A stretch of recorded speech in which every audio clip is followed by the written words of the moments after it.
Abala na po ngayong araw ang mga residente sa Isabela sa paglilinis matapos malubog nga po sa bahang dala ng bagyong Nika. May ulat on the spot si James Agustin. James?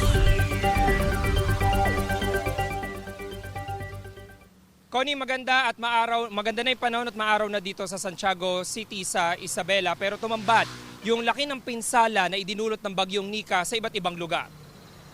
Sa Maharlika Highway, may mga sanga ng puno na katumba at mga establishmento na natanggalan ng bubok.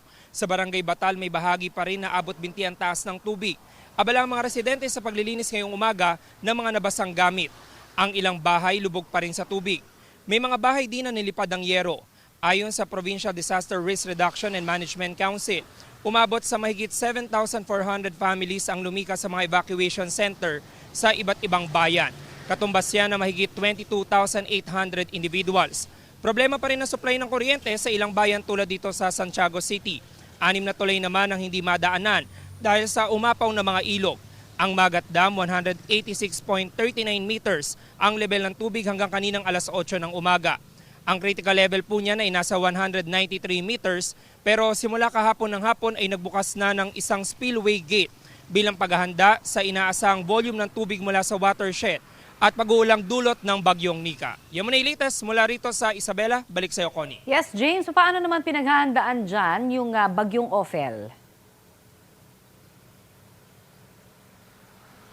Yes, Connie, yan yung pinag-uusapan na ng Provincial Disaster Risk Reduction and Management Council. Sa katunayan nga, yung mga nandun sa coastal municipalities, tulad halimbawa dun sa Dinapigue, Divilacan, yung Maconacon at Palanan, ay hindi basta-basta papayagan yung mga lumikas sa mga residente na bumalik na muna dun sa kanilang mga bahay. Dahil karaniwan, kapag may dumadaang bagyo dito sa lalawigan ng Isabela, doon yung mga unang mga nililikas na mga residente. Connie. Maraming salamat at ingat kayo dyan, James Agustin.